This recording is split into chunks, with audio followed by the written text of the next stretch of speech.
Chapter 10. Before Eve left for home, she perfected a detailed report on the similarities in the alleged suicides and why her suspicions that the senator's death was due to the same as yet unknown causes. She transferred her findings to the commander's unit, with a flag to his home link. Unless his wife was hosting one of her ubiquitous dinner parties, she knew Whitney would review the report before morning. With that hope, she took the Sky Glide from Homicide to the Electronic Detective Division. She found Feeney at his desk, his stubby fingers holding delicate tools, micro glasses turning his eyes to saucers as he stripped down a miniboard. "You doing repair and maintenance these days?" She eased a hip on the edge of his desk, careful not to jar his rhythm. She'd expected no more than the grunt she received in response and waited while he transferred a sliver of something onto a clear dish. "Somebody's having fun and games," he muttered. "Managed to get a virus of some kind right into the chief's unit. Memory's been boosted, the GCC compromised." She glanced at the silver sliver and imagined that was the GCC. Computers weren't her forte. "Got a line on it?" "Not yet." With tiny tweezers, he lifted the sliver, studied it through his glasses. "But I will. I found the virus, dosed it, that's first priority. This poor little bastard's dead, though. When I autopsy it, we'll see." She had to smile. It was so like Feeney to think of his components and chips in human terms. He replaced the sliver, sealed the dish, then tugged off his glasses. His eyes shrank, blinked, refocused. And there he was, Dallas thought, rumpled, wrinkled, and baggy, just as she liked him best. He'd made her a cop, giving her the kind of in-the-field training she could never have learned through discs or VR. And though he'd transferred from homicide to captain in EDD, she continued to depend on him. "So," she began. "Did you miss me? Were you gone?" He grinned at her, reached a hand into a bowl for some candied almonds. "Did you like your fancy honeymoon?" "Yeah, I did." She took a nut herself. It had been a long time since lunch. "Even with a body at the end of it, I appreciate the data you dug up for me." "No problem. A lot of fuss for self-terminations." "Maybe." His office was larger than hers, due to his rank and his love of space. His boasted a view screen which, as usual, was tuned to a classic film channel. Just now Indiana Jones was being lowered into a pit of asps. "It's got a few interesting aspects, though. Want to share? That's why I'm here." She'd copied the data she'd taken from the senator's file and took the disk from her pocket. "I've got a brain dissection on here, but the picture's a little rough. Can you clean it up, boost it some? Can bears shit in the reforested park?" He took the disk, swiveled to his unit, and loaded it. Moments later, he was scowling over the image. Pitiful imaging. "What did you do, use a portable to record off-screen?" "It would be better if we didn't get into that." He turned his head, studied her with that same scowl. "You teetering on a line, Dallas?" "My balance is good." "Let's hope so." Preferring to work manually, he slid out a keyboard. His workingman's fingers danced over keys and controls like a master harpist's over strings. He jerked a shoulder when she leaned close. "Don't crowd me, kid. I need to see." Under his expertise the picture was clearing, contrasts sharpening. She struggled for patience as he fine-tuned, diddled, humming to himself as he worked. Behind her all hell was breaking loose between Harrison Ford and the snakes. "That's about the best we can do on this unit. You want more, I have to take it into master." He flicked a glance up at her. "You gotta log on for master." "Technically." She knew he'd bypass regulations for her and risk an interview with IAD. "Let's go with this for now. You see that, Feeney?" She tapped a finger against the screen just under the tiny shadow. "I see a hell of a lot of trauma. This brain must have been bashed good and proper. But this. She could just make it out. I've seen this before. On 2 other scans. I'm no neurologist, but I'd guess it's not supposed to be. There. No, she straightened. It's not supposed to be there. She got home late and was met by Somerset at the door. There are two gentlemen to see you, Lieutenant. With a quick jolt, she thought of the data she'd commandeered. Are they wearing uniforms? Somerset's pursed mouth pruned further. Hardly. I've put them in the front parlor. They insisted on waiting, though you had not indicated when you would arrive, and Rourke is detained at the office. Okay, I'll handle it. She wanted a huge plate of anything edible, a hot bath, and some thinking time. Instead, she wound her way down to the parlor and found Leonardo and Jess Barrow. Relief came first, then annoyance. Somerset, the creep, knew Leonardo and could have told her who was waiting to see her. Dallas. Leonardo's moon-sized face creased into a grin when he spotted her. He swept across the room, a giant in a magenta-skinned suit overbloused with emerald gauze. No wonder Mavis adored him. He caught Eve up in a bone-crushing hug, then narrowed his eyes. You haven't dealt with your hair yet. I'll call Trina myself. Oh. Well. Intimidated, Eve raked her fingers through her short, messy cap of hair. I don't really have time right now to. You have to make time for personal appearance. Not only are you an important public figure in your own right, but you're Rourke's wife. She was a cop, damn it. Suspects and victims didn't give a rat's ass about her hairdo. Right. As soon as. You're neglecting your treatments, he accused her, simply rolling over her excuses like a big smooth boulder down a bumpy slope. Your eyes are strained and your brows need shaping. Yeah, but. Trina will be in touch to set up a session. Now then. He propelled her across the room, all but dumped her into a chair. Relax, he ordered. Put your feet up. You've had a long day. Can I get you anything? No, really. Some wine. Inspired, he beamed, gave her shoulder a quick rub. I'll see to it. And don't worry. Jess and I won't keep you long. No use arguing with a born nurturer, Jess commented as Leonardo moved off to order the wine for Eve. Nice to see you, Lieutenant. Aren't you going to tell me I've lost weight, or gained it, or need a facial? But she blew out a breath and leaned back. It did feel incredibly good to sit in a chair that wasn't designed to torture the ass. Okay, let's have it. Something must be up for you to tolerate Somerset insulting you until I got home. Actually, he just looked appalled and closed us in here. I do think he's going to run a room scan after we're gone to be sure we didn't lift any of the knickknacks. Jess sat down, cross-legged, on the cushion at her feet. His silver eyes were smiling, his voice smooth as Bavarian cream. Great knickknacks, by the way. We like them. If you'd wanted the tour, you should have said so before Leonardo set me down. I'm going to stay here a while. Looking at you will do just fine. I hope you don't mind me saying you're the most attractive cop I've ever rubbed shoulders with. Have we rubbed shoulders, Jess? Her brows lifted, disappearing under her bangs. I hadn't noticed. He chuckled, patted her knee with one of his beautiful hands. I would love that tour, sometime or other. But right now we have a favor to ask. Got a traffic blot you need fixing? His lovely face beamed. Well, now that you mention it. Leonardo carried the crystal glass filled with pale gold wine across the room himself. Don't tease her, Jess. Eve accepted the glass, glanced up at Leonardo. He's not teasing me, he's flirting with me.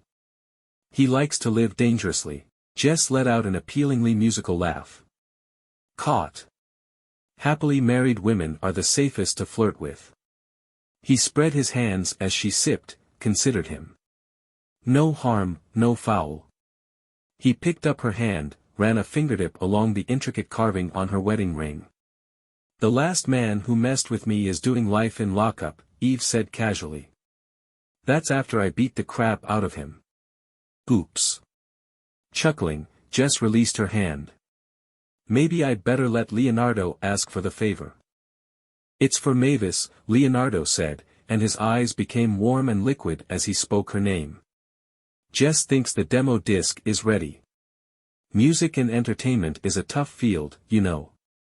Crowded, competitive, and Mavis has her heart set on making it.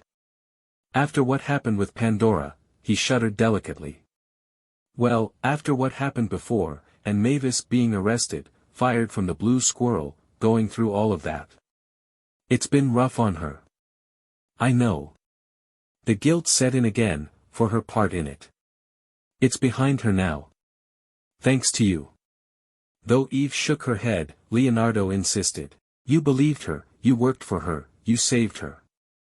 Now I'm going to ask you for something else because I know you love her as much as I do. Eve's eyes narrowed. You're boxing me in very neatly, aren't you? He didn't bother to suppress the smile. I hope so. It's my idea, Jess interrupted. Leonardo had to be nudged some to approach you with it. He didn't want to take advantage of your friendship or your position. My position as a cop. No, Jess smiled, reading her reaction perfectly. As Rourke's wife.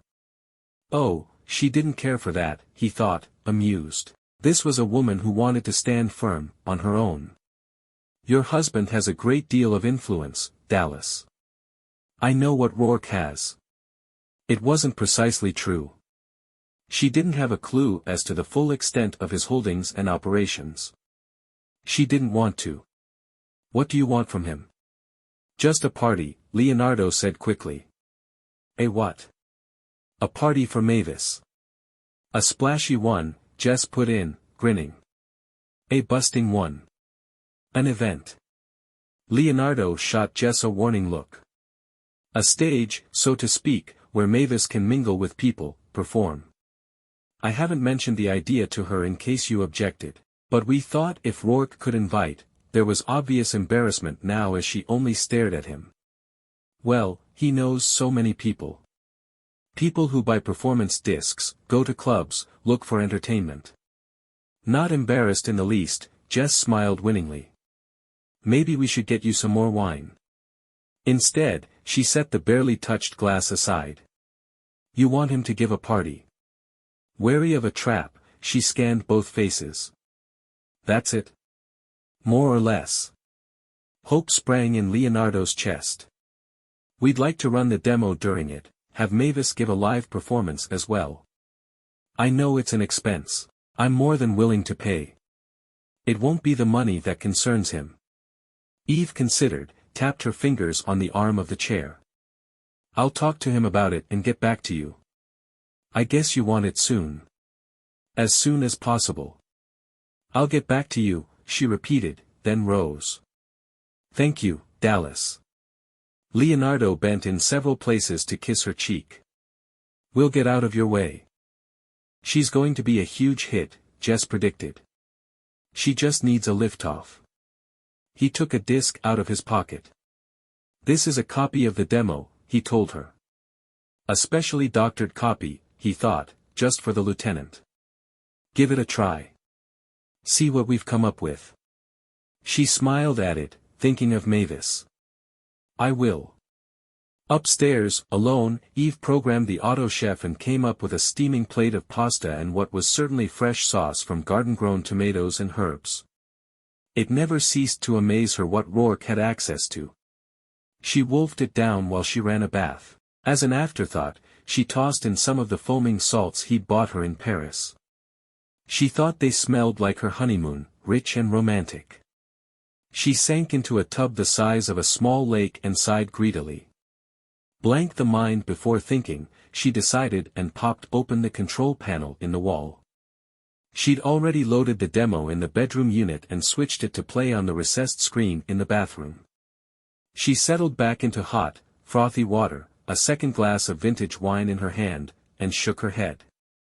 What the hell was she doing here? Eve Dallas, a cop who'd come up the hard way, a nameless kid found in an alley, abandoned and abused, with a murder on her hands blocked from her memory.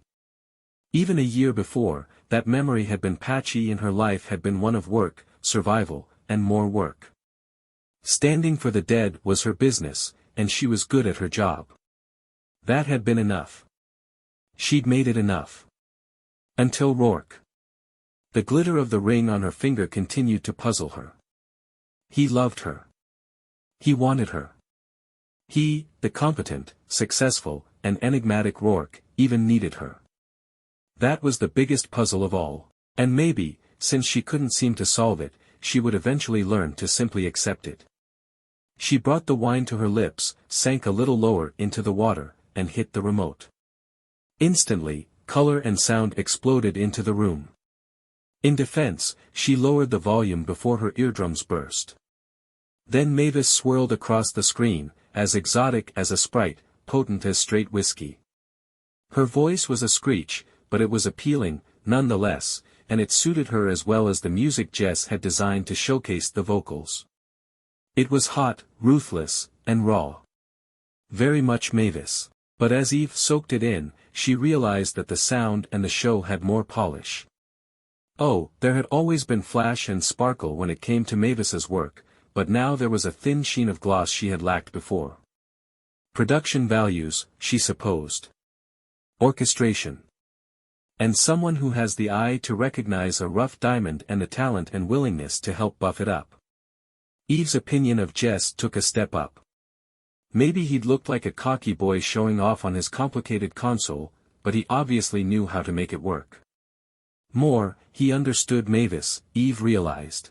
He appreciated her for what she was and what she wanted to do, and he'd found a way for her to do it well. Eve chuckled to herself and lifted her glass in toast to her friend. It looked like they were going to have a party at that. In his studio downtown, Jess reviewed the demo. He sincerely hoped that Eve was watching the disc. If she did, her mind would be open. Wide open to dreams. He wished he knew what they would be, where they would take her. Then he could see what she would see. He could document. Relive. But his research hadn't yet allowed him to find the path into the dreams. One day, he thought, one day. Eve's dreams took her back into the dark, into the dread. They were jumbled, then shockingly clear, then scattered again like leaves in the wind. It was terrifying. She dreamed of Rourke, and that was soothing.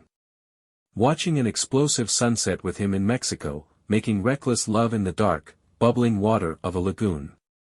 Hearing his voice in her ear when he was inside her, urging her to let go. Just let go.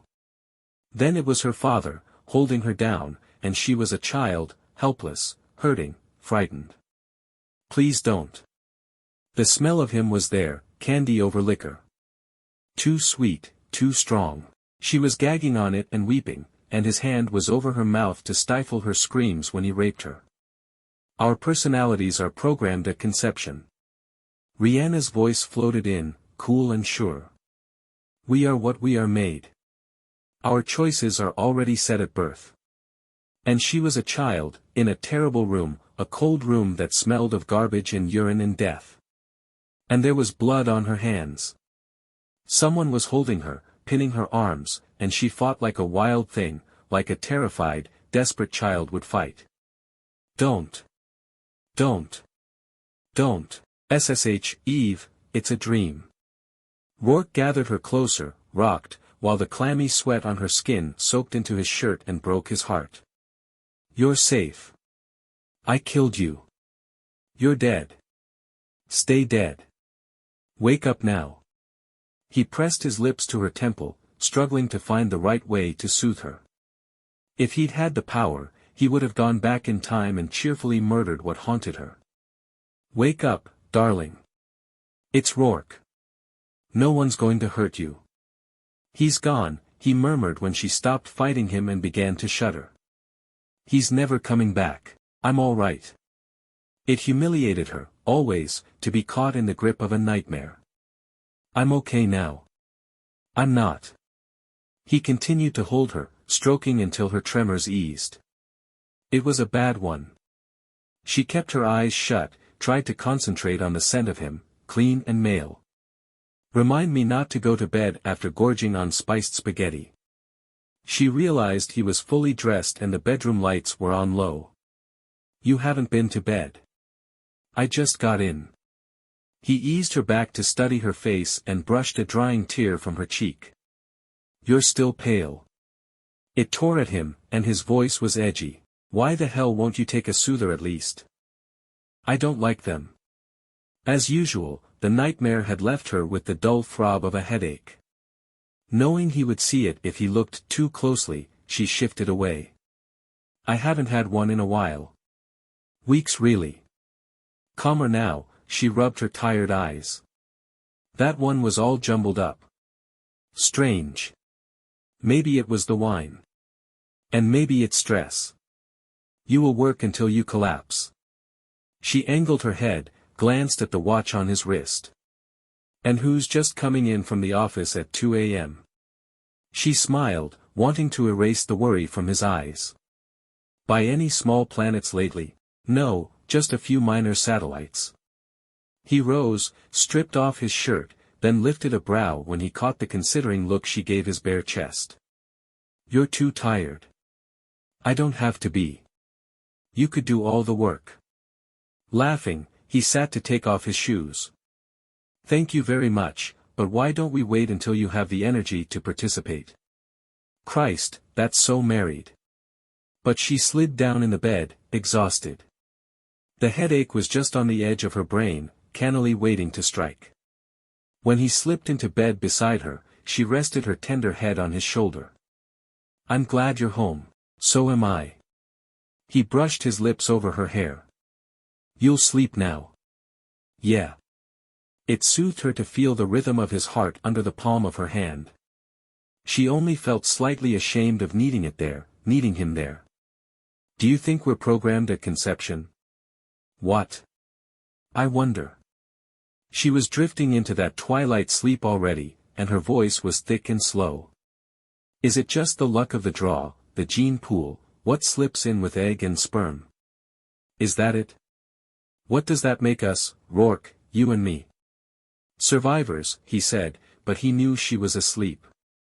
We survived. He lay awake a long time, listening to her breathe, watching the stars.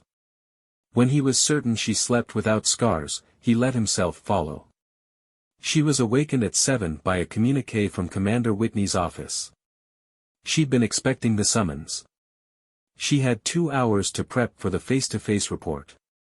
It didn't surprise her that Rourke was already up, dressed, and sipping coffee while he scanned the stock reports on his monitor. She grunted at him, her usual morning greeting, and took coffee into the shower with her. He was on the link when she came back. His broker, she imagined from the bits and pieces of conversation she caught. She snagged a muffin, intending to stuff it into her mouth as she dressed, but Rourke grabbed her hand, pulled her down on the sofa. I'll get back to you by noon, he told his broker, then ended transmission. What's your hurry? He asked Eve.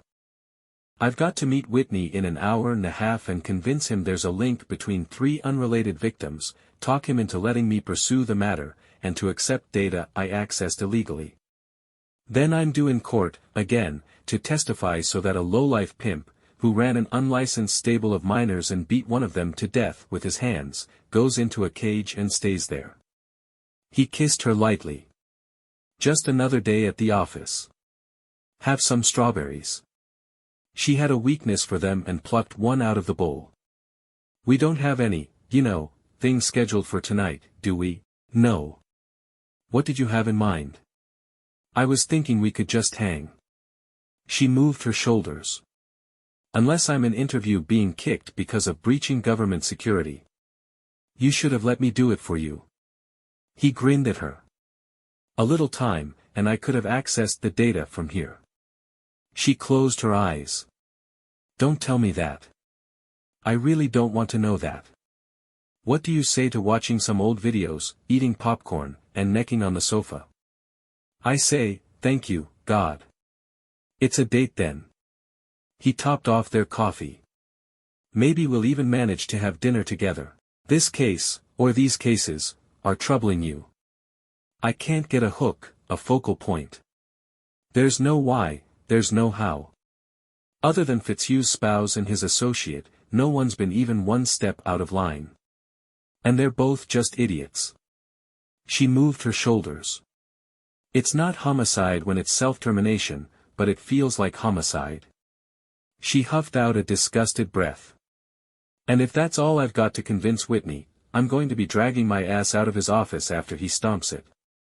You trust your instincts.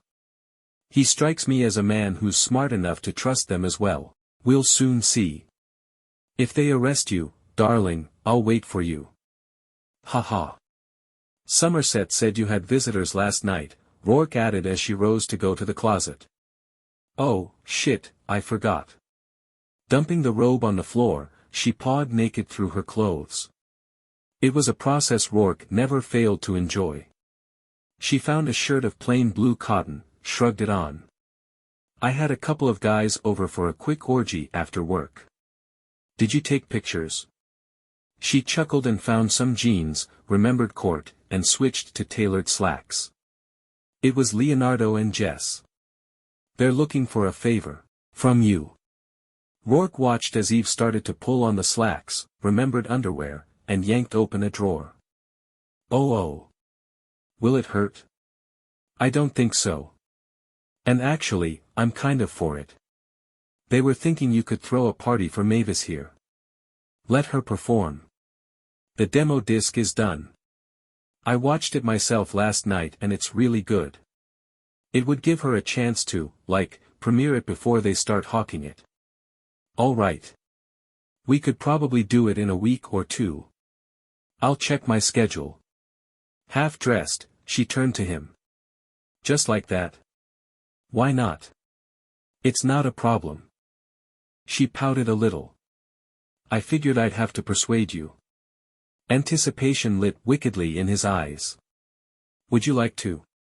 She fastened her slacks, kept her face bland.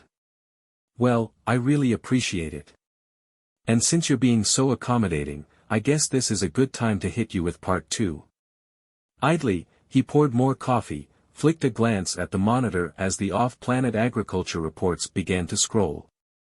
He'd recently bought a mini-farm on Space Station Delta. What's part 2?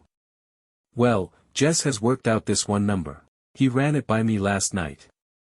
She looked at Rourke, making it up as she went along. It's a duet, really impressive.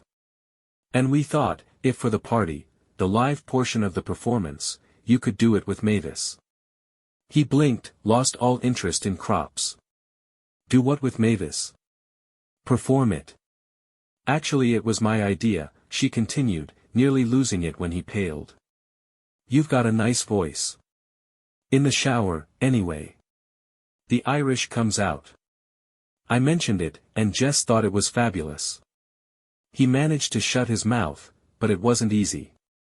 Slowly he reached over to disengage the monitor. Eve, really, it would be great. Leonardo has a terrific design for your costume. For my, thoroughly shaken, Rourke got to his feet. You want me to wear a costume and sing a duet with Mavis? In public? It would mean so much to her. Just think of the press we could get. Press. Now he blanched. Christ Jesus, Eve. It's really a sexy number. Testing them both, she walked over, began to toy with the buttons of his shirt as she looked hopefully up into his eyes. It could put her right over the top. Eve, I'm fond of her, really I am. I just don't think you're so important. She trailed her finger down the center of his chest, so influential. And so, gorgeous. It was just a little too thick. He narrowed his eyes, caught the laughter in hers. You're putting me on. Her laughter burst out. You bought it. Oh, you should have seen your face. She pressed a hand to her belly, yelping when he yanked her ear. I would have talked you into it. I don't think so. Not at all sure of himself, he turned away, started to reach for his coffee again. I could have. You'd have done it if I'd played it right. All but doubled over with laughter, she threw her arms around him, hugged herself to his back. Oh, I love you.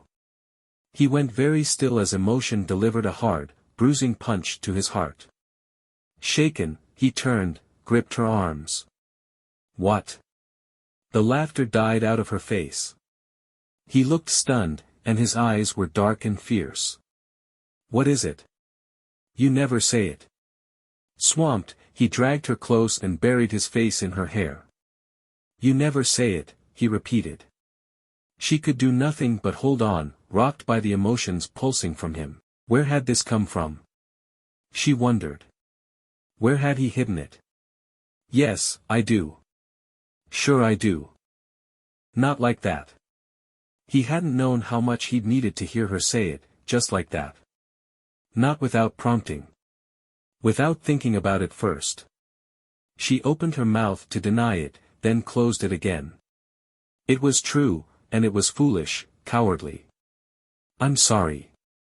It's hard for me. I do love you, she said quietly. Sometimes it scares me because you're the first. And the only. He held her there until he was sure he could speak, then eased her back, looked into her eyes. You've changed my life. Become my life. He touched his lips to hers, let the kiss deepen slowly, silkily. I need you. She linked her arms around his neck, pressed close.